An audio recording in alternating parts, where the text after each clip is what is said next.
이번 영상은 주의사항에 대해서, 요 지혈대를 적용하는 그 상황에 대해서 유의해야 될 점에 대해서 제가 알려드리겠습니다. 이제 팔에 지혈대를 적용하거나 다리에 적용할 때 최대한 느려뜨려서 연습을 하라고 제가 말씀을 드렸는데요. 왜 그런 거 하면, 그리고 이번 영상은 제가 참고 자료를 사진 첨부하느라 오디오가 끊길 수도 있습니다. 먼저 왜 말단부에 적용을 해야 되느냐? 그거는 이제 총탄 같은 경우는 저기 화기가 5.45mm 쓰겠죠. 그러면은 옷에 5.45mm만큼의 구멍이 뚫려 있습니다. 그거를 흙먼지가 가득하고 비가 와서 만약에 진흙이 발생이 됐거나 그런 질척한 환경에서 정확히 어느 부위에 부상을 입었고 출혈이 발생했다. 그거에 대해서 육안으로 판단하기 어려울 수가 있습니다. 그렇기 때문에 출혈이 나는 사지 중에 한 지점이 발생했으면 최초에 하이앤 타이트로 적용을 하게 됩니다.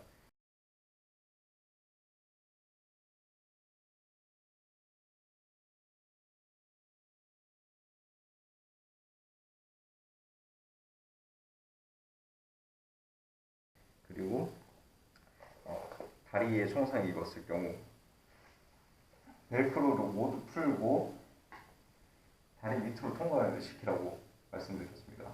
그 한국의 영상들 몇 개 보면은 다리를 든 상태에서 지혈대를 통과시키더라고요. 하지만 여러분이 부상을 입으면 특히 하체 근육에 부상을 입었다. 다리를 들 수가 없습니다. 다리를 들어도 여러분의 손이 닿지 않습니다. 왜냐면은 다리가 팔보다 더 길기 때문입니다. 그러면은 다리를 굽혀야 됩니다. 무릎을 굽혀야 되죠. 근데 그 동작을 할 수가 없습니다. 일단 먼저 뼈가 부러졌다. 만약에 총상으로 뼈가 부러졌다. 여러분 그러면 다리를 들어 올려서 지탱을 하는 건요. 뼈와 이 다리의 무게를 지지해 줘야 됩니다. 이 지금 토니켓을 뼈라고 가정하겠습니다. 뼈가 이 다리의 무게를 지탱해 줘야 됩니다. 근데 뼈가 부러졌어요. 뼈가 부러졌습니다. 연결이 끊겼죠? 이 뼈가 무게를 지탱으로 들어줘야 되는데 연결을 못 지음으로써 여기가 처집니다. 이 뼈는 들어올릴 수가 없어요. 여기부터는 부러진 부분부터는 들어올릴 수가 없어요. 그리고 뼈가 얼마나 날카롭게 부러졌냐에 따라서 뼈 주변에 이제 혈관을 찔러서 내부에서 대량 출혈이 발생할 수가 있습니다. 그렇기 때문에 더 위험한 상황을 발생시킬 수 있기 때문에 어차피 들지도 못합니다. 통증 때문에 뼈가 부러졌는데 다리를 들린다? 통증도 있고 지지도 못해주고 들어올릴 수가 없습니다. 그 상태에서 여러분은 다리에 들려서 지혈대를 넣어야 돼. 근데 그렇게 방법을 할 수가 없으면 배운 방법을 여러분이 실제에서는 적용할 수가 없습니다. 그렇기 때문에 애초에 이 방법은 쓸 수 없는 방법이기 때문에 제대로 가르쳐주지 못한 거죠. 그렇기 때문에 지혈대를 모두 풀어서 다리 밑으로 그때 상체를 들면 또 위험할 수가 있으니까 몸을 돌려서 눕힌 상태에서 상체를 굽이 이게 정석입니다. 그리고 여러분이 이제 소총탄이든 파편이 A한 부상이든 만약에 근육에 손상을 입었습니다. 여러분은 무릎을 구부릴 수가 없습니다. 여러분 만약에 자 손을 다리에 얹고 무릎을 구부렸다가 떴다가 해보세요. 근육의 움직임이 느껴집니다. 무릎 주변에 있는 근육뿐만이 아니라 중간 말단에 여러분이 말단이 아니라 몸통 가관 쪽이라 해야 되나요? 근육이 다 느껴집니다. 이제 인터넷 검색을 해보면 이 근육에 대해서 어떤 활용을 하느냐 무릎을 굽혔다 폈다 하는데 이 근육들이 전부 다 관여를 하고 있습니다. 근데 이 중에 하나라도 근육이 손상을 입었다. 절대 구부릴 수가 없습니다. 그렇기 때문에 여러분이 다리를 들어 올려서 무릎을 굽히고 지혈대를 통과시켜 놓는다. 그거는 있을 수 없는 일입니다. 수류탄에 의한 파편조차도 지금 제 새끼손가락으로 예를 들겠습니다. 구멍이 제 새끼손가락 끝부분에 이 두께만 합니다. 그리고 파편에 의한 부상의 정도는 새끼손가락 한 마디 또는 두 마디 깊이에 구멍이 뚫려 있습니다. 그만큼 근육에 손상을 입었는데 이 동작을 할 수가 없습니다. 인체 해부학적인 조금의 기초의 지식만 있으면 그 정도는 알 수가 있습니다. 그리고 종아리 같은 경우는 종아리를 만지고 이제 무릎을 굽히면은 근육의 움직임은 느껴지지 않습니다. 근데 이제 발목을 움직이게 되면 이 근육들이 모두가 움직이는 걸 알 수가 있습니다. 이제 종아리는 무릎을 굽혔다 폈다 하는데 관여를 안 할 것 같은데 제 동료 중에는 종아리에 이제 수류탄 파편상을 입었는데도 무릎을 굽혔다 폈다 하는데 굉장히 어려움을 느꼈습니다. 부상 입은 지 한 3개월 지나서도 한 100도 정도? 여기까지밖에 무릎을 구부리지 못했거든요. 그렇기 때문에 인체의 모든 근육을 뭔가 관여하고 있다. 무릎을 관절만 이제 무릎을 굽혔다 폈다 하는 게 아니라 그렇기 때문에 할 수 없는 동작을 연습을 하는 거는 이제 넌센스에 가깝다고 생각이 됩니다.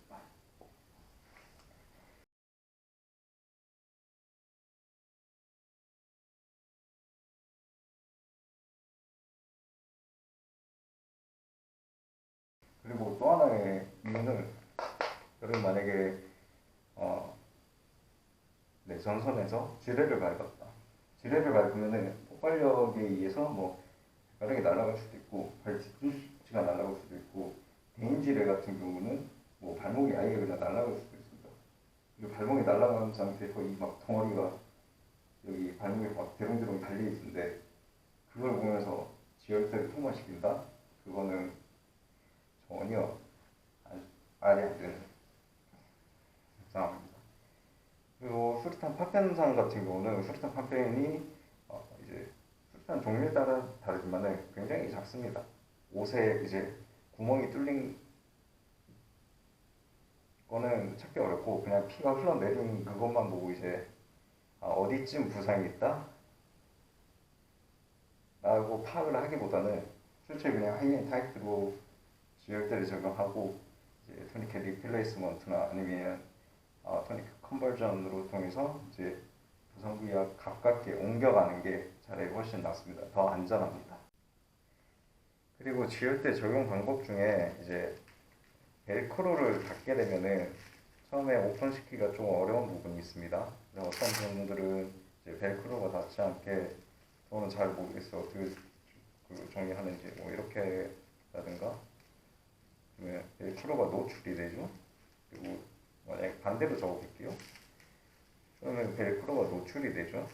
이러면은 오염물질에 의해서 이 벨크로가 접착력이 생기지 않을 수가 있습니다. 그렇기 때문에 추천드리지 않습니다. 왜냐면은 전선에서 하루 이틀 머무는 것도 아니고 비도 오고 진흙도 생길 수 있고 진흙 묻으면 이걸 벨크로 못 씁니다. 그렇기 때문에 무용지물이 되겠죠. 그래서 전혀 추천을 드리지 않고요. 어떤 분들은 제럴대 적용할 때 이거를 내리쳐서 이렇게 펼치는 분들이 있는데 전혀 추천드리지 않습니다. 여러분이 전투 현장에 가면은 장갑을 착용해야 될 수도 있고요. 그러면은 손끝과 장갑을 착용했을 때의 감각은 맨손과 이 감각이 다릅니다. 그리고 여러분은 지금 총에 맞든 파편에 의한 부상이 입었든 피를 흘리고 있고요. 그러면 부상을 당했을 때 사람이 당황할 수가 있습니다.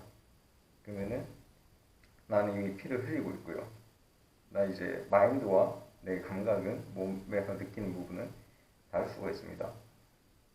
그 상황에서 벨크로를 이제 펼치고자 시도하지만 감각이 달라요. 너무 꽉 쥐고 줄 수도 있어요. 왜냐면 사람이 당황을 했거든요. 그러면은 시간이 허비되고요. 아니면은 벨크로를 이제 펼치려고 하다가 지혈대가 날아갔습니다. 저걸 어떻게 가져오죠? 새로운 지혈대를 꺼내야겠죠? 그만큼 시간에 허비가 생기고요.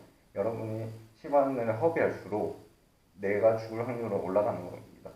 그렇기 때문에 하지 말아야 할 행동 중에 대표적인 예시입니다.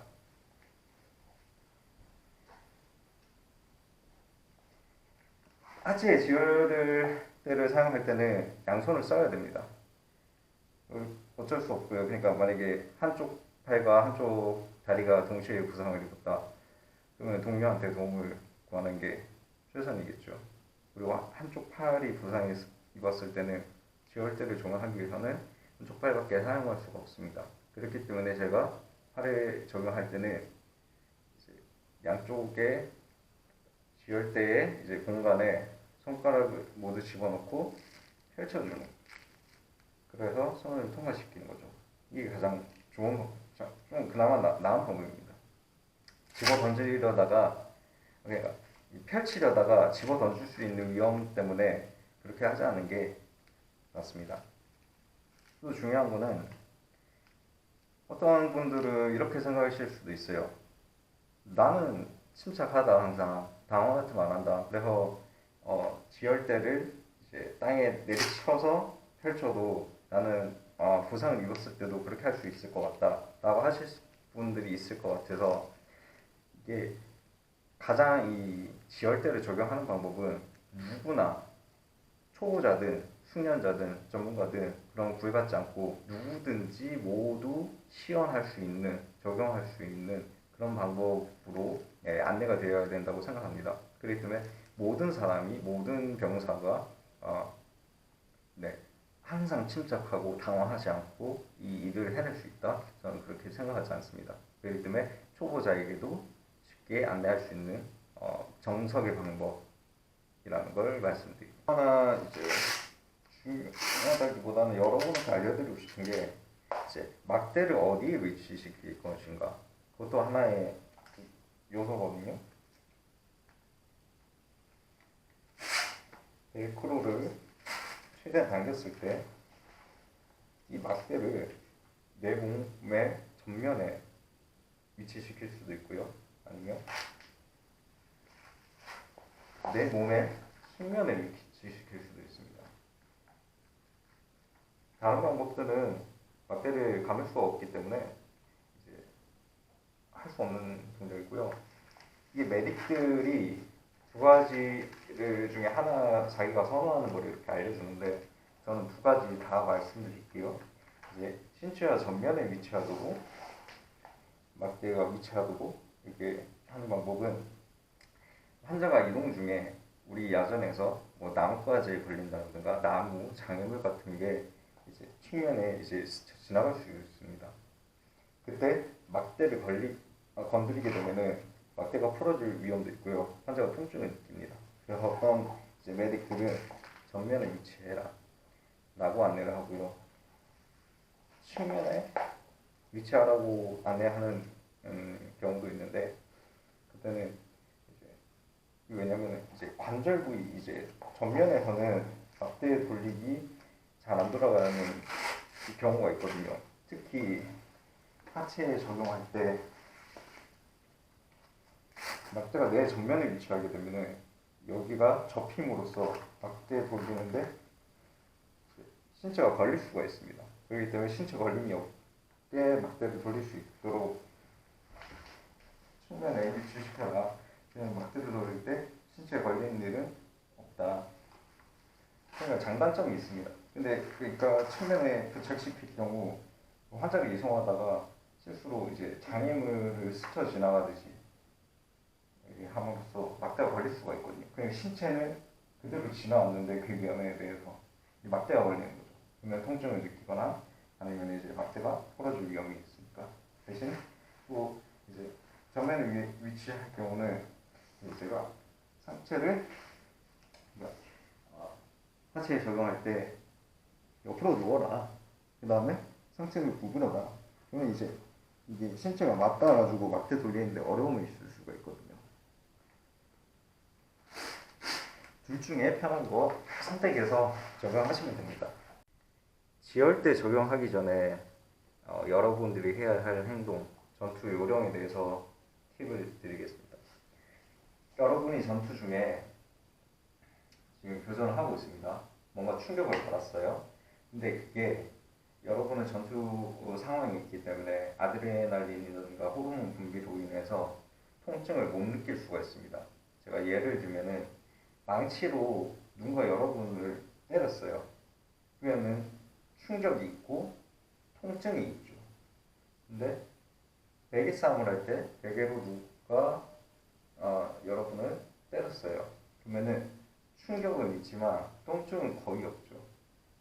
베개처럼 푹신한 물체는 뭔가 나를 쳤다라는 충격은 있지만 통증은 거의 없습니다. 그것처럼 호르몬의 영향으로 전투 현장에서 바로 통증을 느끼진 않습니다. 뭔가 충격은 있어요. 근데 그 충격이 뭐 수리탄이라든가 포탄이 터지면서 뭐 돌이라든가 흙덩이를 에 의한 충격이 더 아픈 건지 진짜 파편이 내 몸을 뚫은 건지 즉각적으로 그걸 구분하기는 쉽지 않습니다. 그리고 피가 바로 나는 것도 아니에요. 왜냐면 여러분 이제 누군가 칼에 의한 칼에 찔렸는데 칼이 아직 밖에 있을 때는 뽑지 말라고 하죠. 이 혈관을 막고 있어서 아직 출혈이 발생을 안 했을 수도 있거든요. 그렇기 때문에 움직이다가 또 뭐 출혈이 발생할 수도 있고 출혈과 충격은 동시에 일어나지 않는다. 부상과 출혈은 즉각적이지 않을 수도 있다. 그렇기 때문에 뭔가 여러분한테 충격이 느껴지면은 교전을 하다가 한번 확인하세요. 그리고 보고 느끼고 해야 됩니다. 네, 아무렇지도 않아요. 그러면은 다시 교전을 이어가고 한 15초에서 30초 뒤 다시 확인합니다. 보고 손으로 터치해서 축축한지 뭐 출혈이 있는지 육안으로 보고 만져보고 해야 됩니다. 저 같은 경우는 이 부위에 부상을 입었을 때 그때가 어두웠어요. 그래서 그냥 충격은 있었어요. 근데 뭐 느껴지는 건 없죠. 충격은 있지만은 통증은 없고 축축함도 제 다리에서 느껴지지 않았어요. 근데 이제 한 30초 정도 지나서 내가 맞은 부위 괜찮나? 하고 딱 봤는데 여기로부터 이제 피에 젖어 있는 거예요. 그러니까 내 다리는 축축함을 전혀 느끼지 못했고요. 아프지도 않았고요. 근데 이제 보고 보고 이제 축축함을 느낌으로써 출혈이 발생했구나. 지혈대를 적용해야겠다 하는 걸 알았기 때문에 이제 교전 중에 항상 이제 뭔가 충격이 있다 그러면은 확인해 보시는 거. 육안으로 확인하고 만져보고. 왜 최초의 하이엔드 타이트로 이제 지혈대를 적용을 해야 되느냐? 저는 종아리에 출혈이 있음을 확인했어요. 만약에 근데 종아리에 이제 부상을 입었으니까 핀 거 올려서 이제 여기는 관절이니까 피하고 뼈가 있으니까 여기 지혈대를 적용하면 되는구나. 지혈대를 적용을 했어요. 아니야? 근데 지혈대를 적용하면 어때요? 여기 피가 더 이상 못 가니까 압이 올라가겠죠? 근데 사실 여기 파편이 하나 더 있었던 겁니다. 여기 파편은 깊숙하게 바뀌었는데 이제 고정이 돼가지고 출혈이 발생되지는 않고 있었던 거예요. 그럼 어떻게 되죠? 이제 파편이 뭐 제가 움직이거나 이송 과정에서 파편이 움직여서 출혈이 발생할 수가 있습니다. 그런데 이거를 이 어딘가 우측 다리에 맞았다. 그러면은 하이엔 타이트로 적용하고 잘라서 옷을 커팅을 해서 출혈 부위를 확인하고 다른 데는 괜찮은가? 그러니까 그 측면에 출혈이 더 있는가를 확인하는 게 낫습니다. 그 다음에 이제 토니켓 만약에 다른 부위에 부상이 없다면 토니켓 리플레이스먼트를 하고 그렇게 하는 게 낫습니다. 그리고 토니켓이라는 게 토니켓 리플레이스먼트도 알아야 되고 컨버전도 알아야 되고 그 다음에 토니켓을 릴리즈해서 이제 신체 부위를 살리는 방법 당연히 온도 패킹 할 줄 알아야 되고요. 그래서 사실 간단한 건 아닙니다. 지혈대를 적용만 한다는 거는 쉬운 거지만 지혈대를 어떻게 다루는가 하는 거는 조금 난도가 있습니다. 조금 숙련이 필요한 기술이기